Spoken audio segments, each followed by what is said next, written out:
warahmatullahi wabarakatuh. Waalaikumsalam warahmatullahi wabarakatuh. Gimana kabarnya hari ini anak-anak? Alhamdulillah baik Bu Guru. Gimana puasanya lancar? Alhamdulillah. Insya Allah. Mudah-mudahan sampai selesai. Amin. Amin. Hari ini kita akan mempelajari tentang mekanisme transfer pada membran. Di sini ada yang tahu apa itu mekanisme transfer pada membran? Nggak tahu Bu. Ibu akan menjelaskan mekanisme transfer membran itu apa. Mekanisme transfer pada membran adalah proses keluar masuknya molekul atau ion melewati membran sel.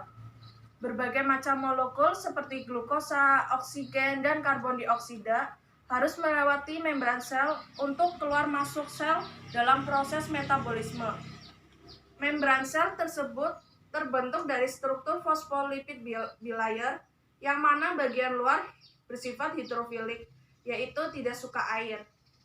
Sifat membran sel tersebut berpengaruh terhadap molekul yang bergerak melewatinya. Berdasarkan penggunaan energinya, transport membran itu terbagi menjadi dua, yaitu di sini ada yang tahu apa saja transport membran itu? Nggak ada yang tahu Bu. Transport membran itu terbagi menjadi dua, yaitu transport aktif dan transport pasif. Transport aktif itu adalah mekanisme pengaruh pergerakan zat terlarut yang terjadi secara spontan dari konsentrasi zat setinggi ke konsentrasi zat rendah. Sedangkan transport pasif itu adalah yaitu perpindahan atau pergerakan yang memanfaatkan energi untuk memasukkan dan mengeluarkan ion-ion serta molekul melalui membran sel yang bersifat permeabel dengan tujuan memelihara keseimbangan molekul kecil yang ada di dalam sel. Sebelum Ibu menjelaskan materi selanjutnya, Ibu mau bertanya, ada yang tahu transport aktif dan transport pasif itu meliputi apa saja? Tahu Bu. Ya, silakan. Satu, transport aktif yaitu meliputi endositosis dan ekositosis. Yang kedua, transport pasif yaitu satu, difusi dan osmosis. Ya, betul. Transport aktif itu meliputi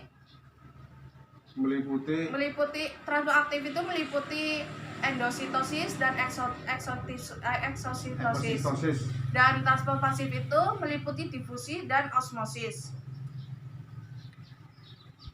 Difusi itu merupakan proses pemindahan suatu zat yang terjadi secara spontan dari tekanan yang tinggi ke arah tekanan yang lebih rendah. Tekanan difusi berkorelasi positif dengan konsentrasi zat tersebut. Artinya, makin tinggi konsentrasi larutan, maka makin tinggi pula tekanan difusi zat tersebut. Mekanisme difusi dapat dijelaskan pada dua ruang bersekat dengan konsentrasi zat yang berbeda. Ketika sekat dibuka, saat terlarut akan bergerak dari konsentrasi yang lebih tinggi menuju konsentrasi yang lebih rendah. Saat konsentrasi di kedua ruang sama, maka tidak terjadi perpindahan zat lagi. Kecepatan difusi dipengaruhi oleh beberapa faktor, antara lainnya yaitu jarak, luas, permukaan, perbedaan konsentrasi, suhu, permeabilitas membran, dan ukuran molekul. Difusi biasanya digunakan untuk mentransfer molekul-molekul gas. Contohnya, mekanisme difusi dapat ditemukan pada membran alveolus saat terjadi pertukaran antara gas CO2 dengan O2. Nah, osmosis. Osmosis merupakan bagian khusus dari difusi. Osmosis ialah pergerakan air dari daerah hipotonik ke daerah hipertonik melewati membran semipermeabel. Di samping ini, dampak peristiwa osmosis yang terjadi pada sel ketika ditempatkan pada larutan dengan konsentrasi berbeda. Ketika ditempatkan pada larutan hipertonik, sel hewan akan mengalami krenasi. Krenasi itu yaitu menciut. Sedangkan sel tumbuhan mengalami plasmolisis, yaitu lepasnya protoplasma dari dinding sel. Sementara itu di larutan hipotonik, sel hewan akan pecah atau lisis, sedangkan sel tumbuhan akan menjadi turgid. Difusi terfasilitas yaitu difusi yang dibantu oleh protein-protein tertentu yang membentuk struktur menyerupai saluran sehingga molekul bisa melintasi membran plasma. Bentuk protein tersebut sebagai protein pembawa atau transporter, carrier protein. Mekanisme ini termasuk ke dalam transfer pasif karena hanya mempercepat proses difusi tanpa mengubah arah gradien konsentrasi. Transfer aktif yaitu endositosis. Endositosis merupakan transfer makromolekul dan materi yang sangat kecil ke dalam sel melalui cara membentuk vesikula dari membran plasma. Mekanisme transfer aktif ini adalah sebagian kecil luas membran plasma terbenam ke dalam dan membentuk kantong. Apabila kantong ini semakin dalam, kantong tersebut akan terjepit membentuk vesikula yang berisi materi yang didapat dari luar selnya.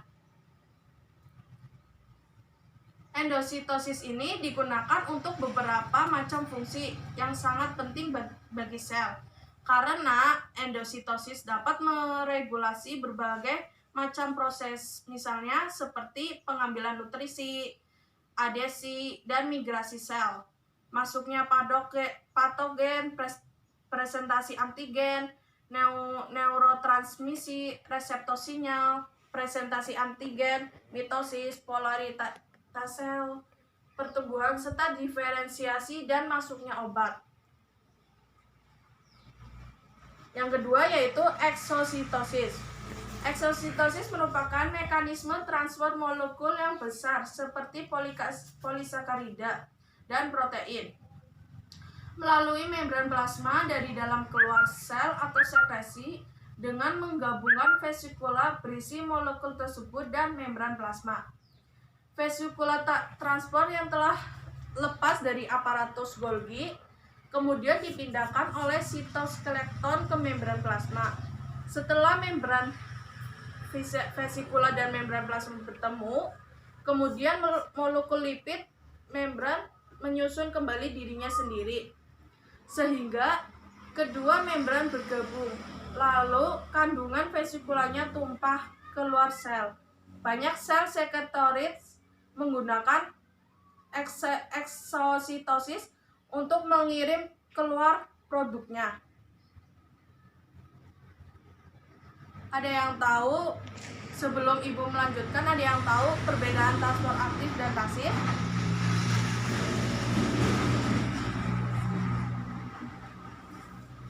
Mas Anggi.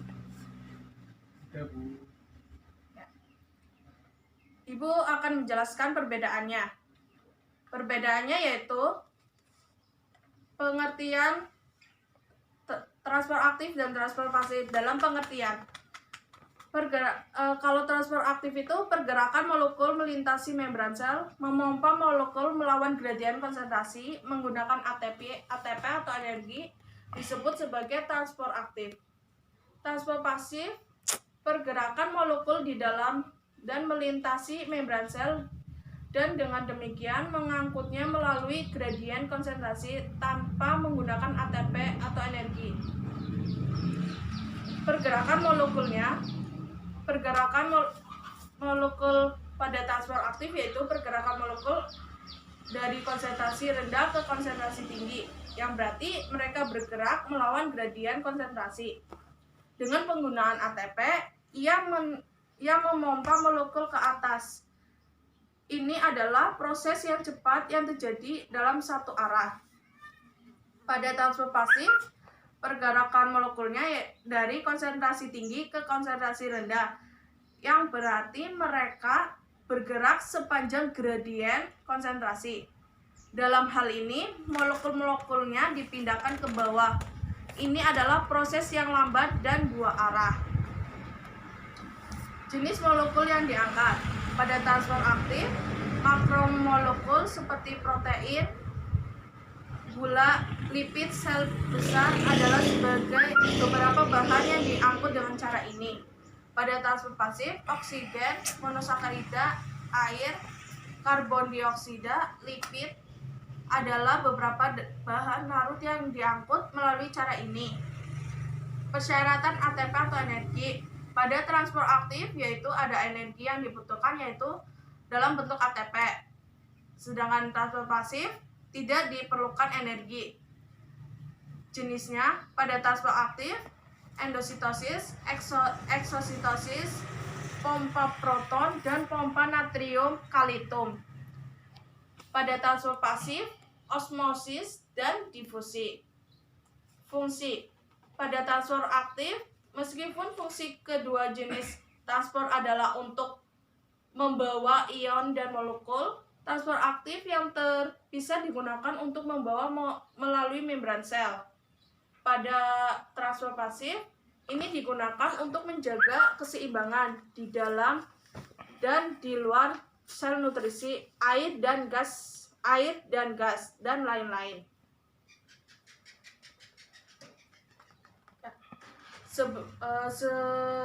Sebelumnya, Ibu akan membagi beberapa kelompok dan Ibu akan memberikan LKS untuk dikerjakan.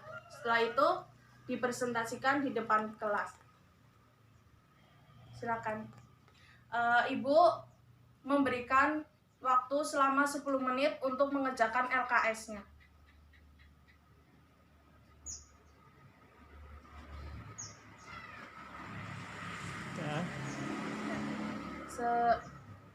Waktunya sudah selesai.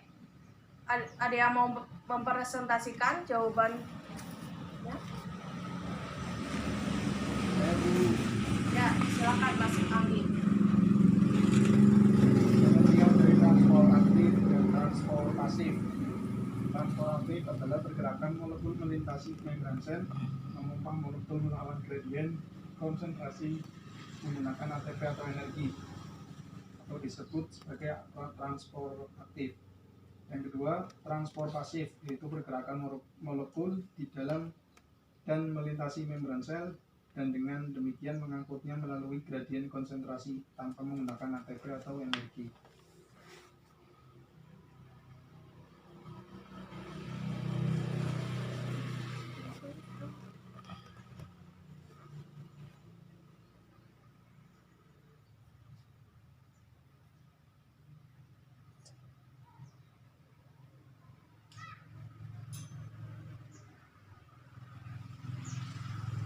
Jawaban yang pertama,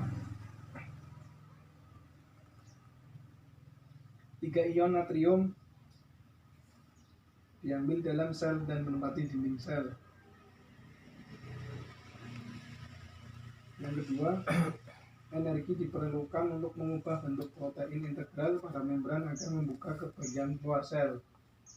Yang ketiga, protein integral pada membran membuka ke arah luar sel, kemudian melepaskan ion Na ke luar sel. Yang keempat, 2 ion kalium dari luar sel menempati dinding sites atau tempat terjadinya ikatan ion pada protein integral. Yang kelima, protein integral pada membran kembali ke bentuk semula, yakni membuka ke arah dalam sel. Yang terakhir, ion kalium dilepaskan ke dalam sel. Ya, betul. Tepuk tangan buat Mas Anggi.